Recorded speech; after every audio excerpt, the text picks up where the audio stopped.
আসসালামু আলাইকুম বন্ধুরা, আপনারা সবাই কেমন আছেন? আশা করি অনেক ভালো আছেন। ফেসবুক তাদের সর্বশেষ আপডেটে মেসেঞ্জার আপনাদের জন্য নিয়ে এলো ভ্যানিশ মোড। তো এই ভ্যানিশ মোডের মাধ্যমে আপনি আপনার ফ্রেন্ডের সাথে মেসেজ করলে সেই মেসেজগুলো আপনি এবং আপনার ফ্রেন্ড ছাড়া কেউ দেখতে পারবে না। তো মেসেঞ্জার ভ্যানিশ মোড কীভাবে আপনারা ইউজ করবেন সেই বিষয়টাই বিস্তারিত দেখানোর চেষ্টা করবো আজকের ভিডিওতে। আশা করি আপনারা ভিডিওটা শেষ পর্যন্ত দেখবেন। ভালো লাগলে অবশ্যই একটা লাইক দিয়ে যাবেন, আর অবশ্যই চ্যানেলটা সাবস্ক্রাইব করে রাখবেন যাতে এরকম নতুন নতুন ভিডিও আপলোড করার সাথে সাথে আপনার কাছে নোটিফিকেশন চলে যায়।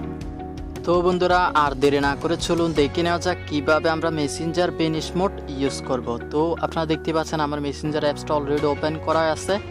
তো এখান থেকে আমি মোহাম্মদ ইরফান আইডিটা ওপেন করলাম। আইডিটা ওপেন করার পর দেখতে পাচ্ছেন এখানে আমরা রেগুলার যে মেসেঞ্জারে মেসেজ করি সেই ড্যাশবোর্ডটাই ওপেন করা আছে। তো এই ড্যাশবোর্ডে যদি আমরা মেসেজ করি সেই মেসেজটা যে কেউ দেখতে পারবে আমার মেসেঞ্জার অ্যাপসটা ওপেন করার সাথে সাথে।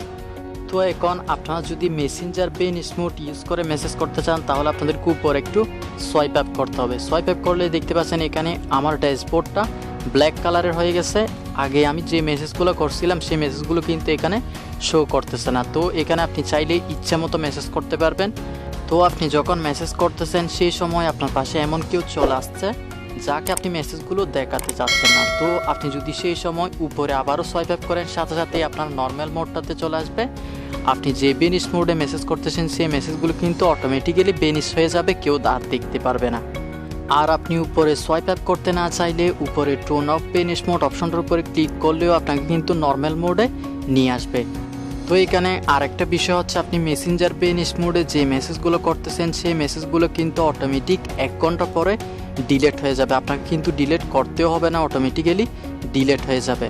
আশা করি আপনার বিষয়টা বুঝতেই পারছেন। আর একটা গুরুত্বপূর্ণ বিষয় হচ্ছে মেসেঞ্জার ভ্যানিশ মোডে যদি আপনি মেসেজ করতে চান তাহলে আপনার মেসেঞ্জার অ্যাপসটা অবশ্যই আপডেট থাকতে হবে এবং যার সাথে মেসেজ করতেছেন তার মেসেঞ্জার অ্যাপসটাও কিন্তু আপডেট থাকতে হবে।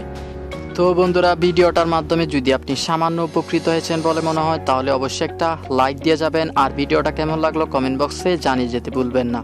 আজকের মতো এখানেই বিদায় নিচ্ছে। আগামী ভিডিও দেখার আমন্ত্রণ জানিয়ে ধন্যবাদ সবাইকে।